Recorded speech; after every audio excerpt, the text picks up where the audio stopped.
हरिहर गांव में रहने वाला गोपाल जयपुर शहर के बड़े होटल में कुक का काम करता था, लेकिन रिसेशन के चलते उसकी नौकरी चली गई और वो शहर से वापस अपने गांव आ गया। आकर वो क्या काम करे, उसे कुछ समझ नहीं आ रहा था।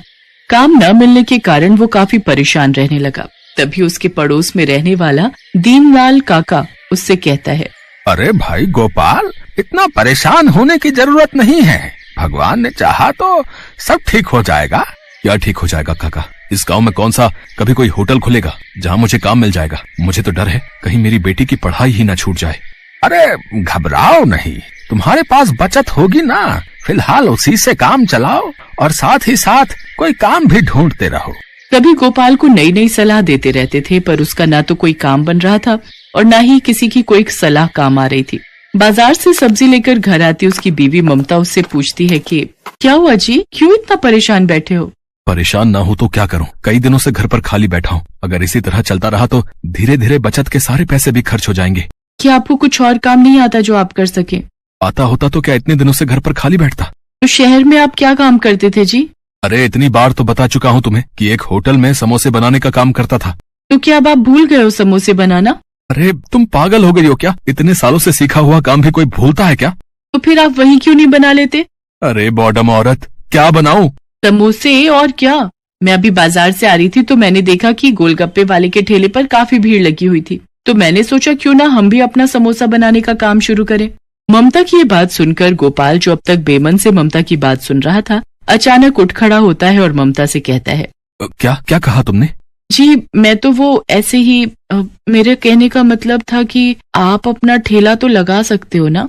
ममता की बात सुनकर गोपाल झट से ममता को गले लगा लेता है और खुश होते हुए ममता से कहता है, अरे ये पहले क्यों नहीं बोला तुमने?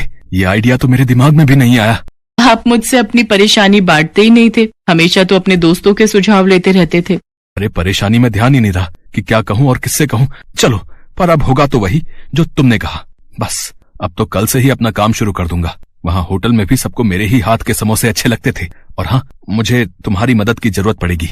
हाँ, मैं हूँ तुम्हारे साथ हमेशा। और फिर उसी दिन शाम को गोपाल एक ठेला खरीद लाता है और अगले दिन सुबह अपने घर के बाहर ठेले पर समोसे बनाकर रख लेता है। साथ ही ममता ठेले पर चाय बनाने का काम करने लगती है। अब तुम देखना, ये जो चाय और समोसे की जोड़ी है ना, ये खूब चलेगी। ठेले पर इतना सारा सामान देखकर गांव वाले सोचते हैं कि वो गांव छोड़कर जा रहे हैं। अरे गोपाल बेटा, इतना हताश नहीं होते। आखिर कहाँ जाओगे अपना गांव छोड़कर? अपनी जन्मभूमि छोड़कर भी भला कोई जाता है क्या? हाँ गोपाल भैया, ममता बहन, हमें बिल्कुल भी अच्छा नहीं लगेगा आपके बिना। आप फिक्र मत करो, हम सब मिलकर आपके लिए कोई ना कोई काम ढूंढ निकालेंगे। अरे नहीं नहीं, ऐसी बात नहीं है, आप सब गलत समझ रहे हैं। क्या गलत समझ रहे हैं? ठेले पर इतना सारा सामान लेकर खड़े हो तुम लोग, हैं? आखिर माजरा क्या है? अरे सुनिए तो आप सब, ये देखिए, ये है कढ़ाई और इसमें है समोसे और साथ में बन रही है गरम गरम चाय। हाँ, पर है तो सब रसोई का सामान ही ना।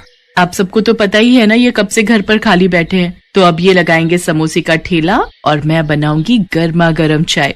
है ना कमाल का आइडिया? ये सुनते ही सब लोग खुश हो जाते हैं। अरे वाह, अब तो मतलब हमें मजेदार समोसे खाने को मिलेंगे। जी हाँ, और वो भी शहर के कुक के हाथ के। हाँ, मैं बिल्कुल वैसे ही समोसे बनाऊंगा जैसे मैं वहाँ होटल में बनाया करता था। सब लोग उंगलियां चाटते रह जाया करते थे।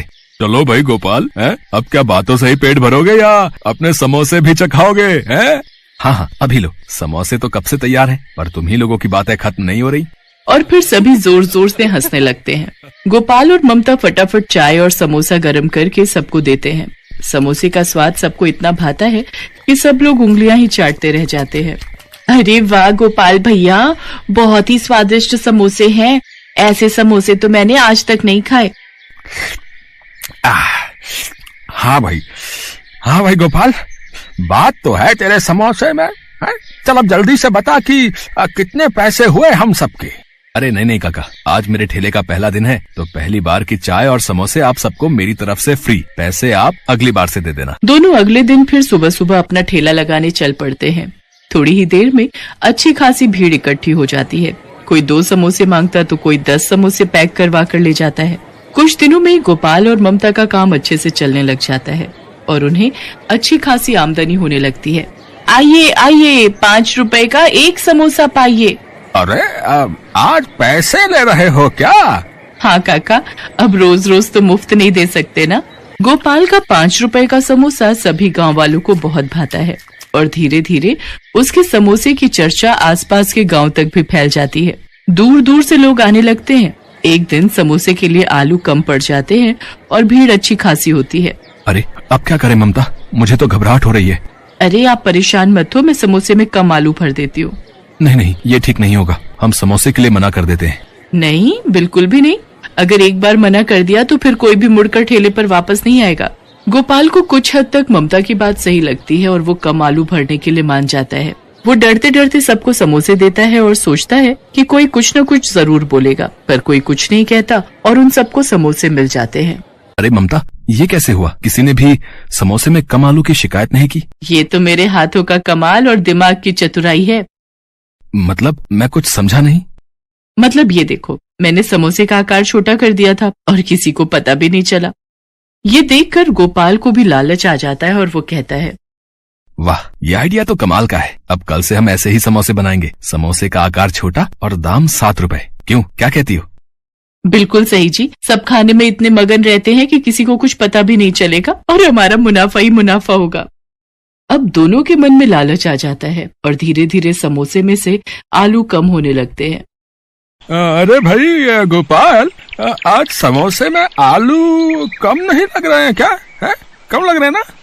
बंसी भाई, आज थोड़ा कम आ गया होगा। अब कम ज्यादा तो होता ही रहता है, बनाते बनाते पता ही नहीं चलता। हाँ हाँ, बात तो तुम्हारी सही है। और इसी तरह उनका व्यापार बढ़ने लगता है और अगर किसी दिन कोई छोटे और कम आलू वाले समोसे की शिकायत करता भी तो अगले दिन उसे बड़ा और ज्यादा आलू वाला समोसा दिया जाता, जिससे कोई कुछ न बोले।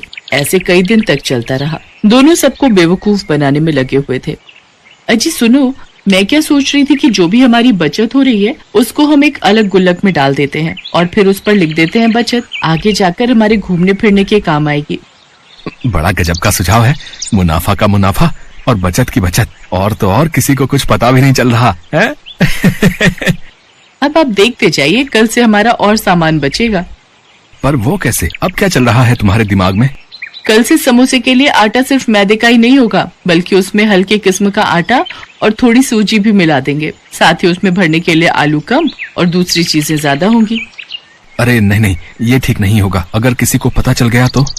क्या आज तक तुम्हें कुछ पता चला कि मैं आटे में बहुत कुछ मिला रही हूँ? अरे मोरी मैया, क्या सच में तुम ऐसा कर रही थी? हाँ बिल्कुल, और वो भी आज से नहीं बल्कि कई दिनों से। अब दोनों के मन में सोच कर ही लड्डू फूट रहे थे कि मुनाफा उनका दुगना होने जा रहा था। कई महीनों तक यही सब चलता रहा। एक दिन की बात है, उनकी बेटी खुशी स्कूल से आते ही बेहोश हो गई। गोपाल ने देखा तो उसका शरीर बहुत गर्म था, उसे काफी तेज बुखार था।